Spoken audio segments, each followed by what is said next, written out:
Ja, servus.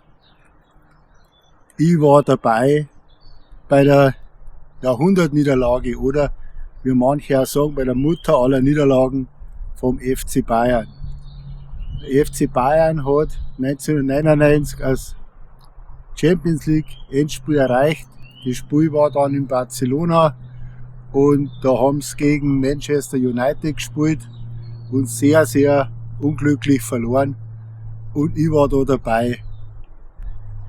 Ich muss dazu sagen, das war mein einziges Endspiel, so richtig großes Endspiel, wo ich jemals war. Also ist das für mich praktisch schon eine recht traurige Sache, auch persönlich. Aber, das wisst ihr ja, verlieren, das gehört zum Leben einfach genauso dazu.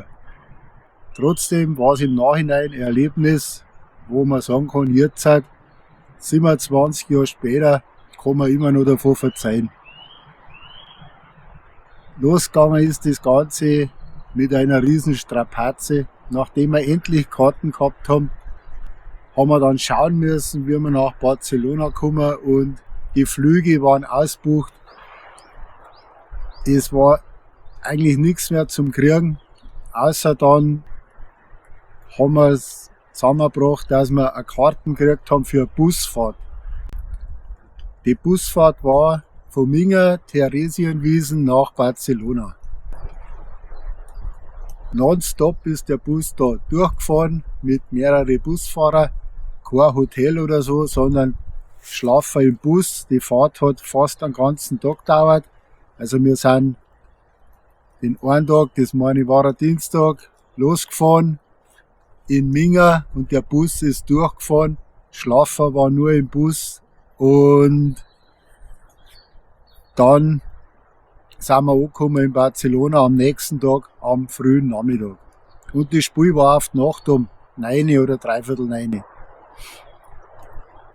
Also, was haben wir gemacht? Barcelona sind wir in die Innenstadt rein. Da waren ein Haufen Fans, auch ein Haufen Fans von Manchester. Alles war eigentlich sehr friedlich, muss man sagen. Auch wenn die Manchester-Fans zum Teil schon gescheit besoffen waren und auch ein bisschen Blödsinn gemacht haben, auf so Denkmäler rumkrackelt und so. Also die Bayern-Fans haben sich ein bisschen normaler aufgeführt, da ich mal sagen. Die Manchester-Fans, die waren schon ziemlich krass, aber es war trotzdem schon eine Gaudi. Und wir waren natürlich auch ein bisschen kaputt von der Fahrt. Ich kann mich noch erinnern, dass ich irgendwo am Nachmittag in der Innenstadt von Barcelona auf der Parkbank mal für eine Stunde eingeschlafen bin, weil die Müdigkeit war halt einfach da. So haben wir dann den Nachmittag mit ein bisschen rumschauen und schlafen in der Innenstadt verbracht und sind dann abends zu wieder Richtung Stadion.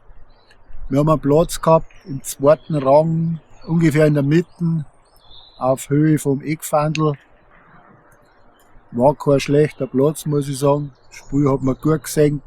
Das Stadion Camp Nou da in Barcelona ist sehr steil gebaut. Man ist sehr nah am Spielfeld, war echt schön. Und zu unserer großen Überraschung hat, wie wir ins Stadion gekommen sind, Spider-Murphy gegen gespielt.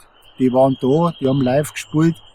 Im 16er sind die gestanden, auf der Seite, wo die Bayern-Fans waren und haben da ihre Hits gespielt.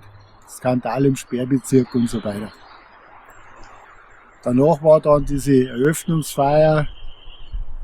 Da haben sie das Lied eingespielt vom Freddie Mercury, der ja damals schon gestorben war, wo er gesungen hat mit der Opernsängerin gemeinsam. Ich weiß jetzt leider den Namen nicht mehr. Die Opernsängerin war da, die hat live gesungen und am Freddie Mercury haben sie dazu per Tonbandel eingespielt. Aber war sehr schön alles, kann man sich nicht beschweren. Wetter war auch gut. Ja, und dann ist eben dieses Spiel angegangen. Gleich am Anfang, in die ersten Minuten, hat Bayern einen Freistoß gekriegt. Der Mario Basler hat den verwandelt und Bayern hat 1:0 geführt.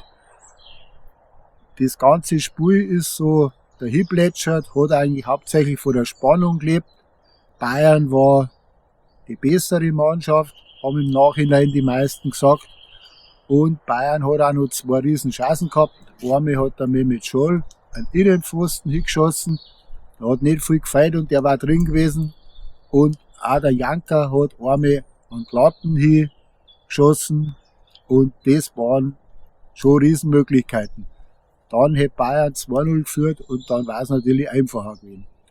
Also, der Schluss von dem Spiel war dann, in der 90. Minute hat Bayern immer noch 1-0 geführt.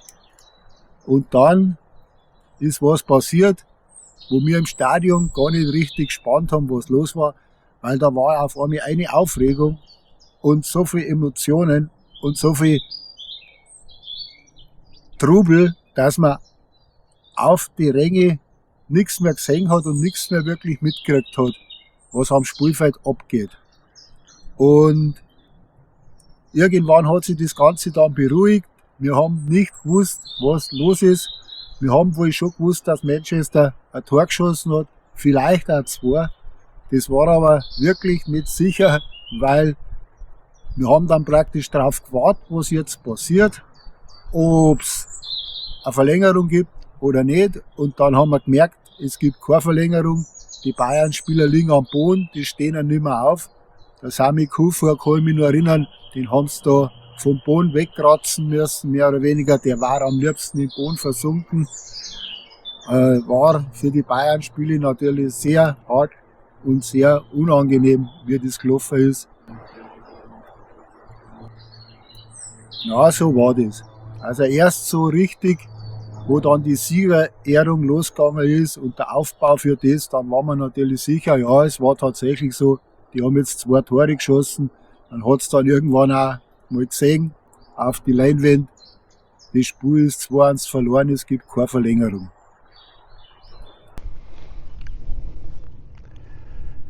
So, probieren wir mal ganz was Neues. Gestern ist mir leider der Akku ausgegangen, also mache ich das Video heute fertig. Gestern, wo wir geredet haben über das Spiel in Barcelona 1999, die Mutter aller Niederlagen. Ja, wie gesagt, nachdem wir es verloren gehabt haben und auch gespannt haben dann, dass wir es verloren gehabt haben, sind die Bayern-Fans irgendwann zurückgegangen zu den Busse. Das war gut gemacht. Wir haben unseren Weg gehabt, der hat sich nicht gereizt irgendwo mit den Manchester-Fans. Also da waren die schon clever und haben das gut organisiert gehabt. Aber interessant ist eigentlich das Zurückgehen, weil die Leute in Barcelona, das war ja dann, wo es aus war, schon mitten in der Nacht, sind an ihren offenen Fenster gestanden, auf die Balkone. Teilweise sind sie aus dem Haus rausgekommen und haben uns Bayern-Fans umarmt, getröstet. Das war wirklich ein cooles Erlebnis. Die ganze Stadt war eigentlich auch tagsüber schon mehr so auf der Seite von den Bayern-Fans, weil wir halt doch vielleicht ein bisschen ruhiger waren und nicht so viel extrem Betrunkene gehabt haben, so wie jetzt die Manchester-Fans. Insgesamt haben sich die Bayern-Fans in Barcelona ein wenig anständiger aufgeführt wie die Engländer. Und das ganze Spiel war auch so, dass die meisten neutralen Leute auch dann her noch gesagt haben, eben, dass Bayern besser war und dass halt die unglückliche Niederlage nicht verdient war. Und so wie es gekommen ist, da mit 2 Toren in der Nachspielzeit, war es ja wirklich tragisch. Also Barcelona, die Leute haben nicht einfach geschlafen und einen Fernseher ausgemacht und sind ins Bett gegangen, sondern Hunderte von Leuten in Barcelona haben Sympathie gezeigt und Verständnis für die Bayern-Fans. Das war also ein ziemlich leiser, ruhiger Marsch, eben ein bisschen enttäuscht zurück zu den Busse, aber eben die Leute in Barcelona haben uns richtig aufgemuntert und herzlich verabschiedet, kann man sagen. Das war wirklich von dem Ganzen dann etwas, mit dem hat man ja gar nicht gerechnet. Sowas kann man sich ja vorher nicht ausdenken, wie das ist, wenn man dann das Spiel verliert. Aber das war trotzdem schön und nett von den Leuten und das hat schon eine bleibende Erinnerung bei mir hinterlassen. Positiv für Barcelona. Gut, was gibt es dann noch zum Sagen? Ja, die Heimfahrt war genauso lang natürlich wie das Hinfahren, hat ewig gedauert. Da hat man wenigstens schlafen können im Bus, weil so die Feierstimmung war nicht. Es war eigentlich ziemlich ruhig alles und die einen haben geschlafen, die anderen haben Karten gespielt. Aber war halt doch alles ein bisschen im Nachhinein enttäuschend.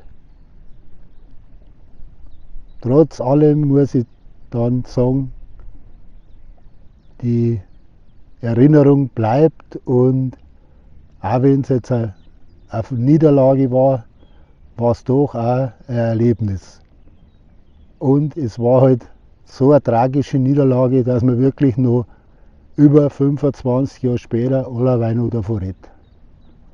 Danke.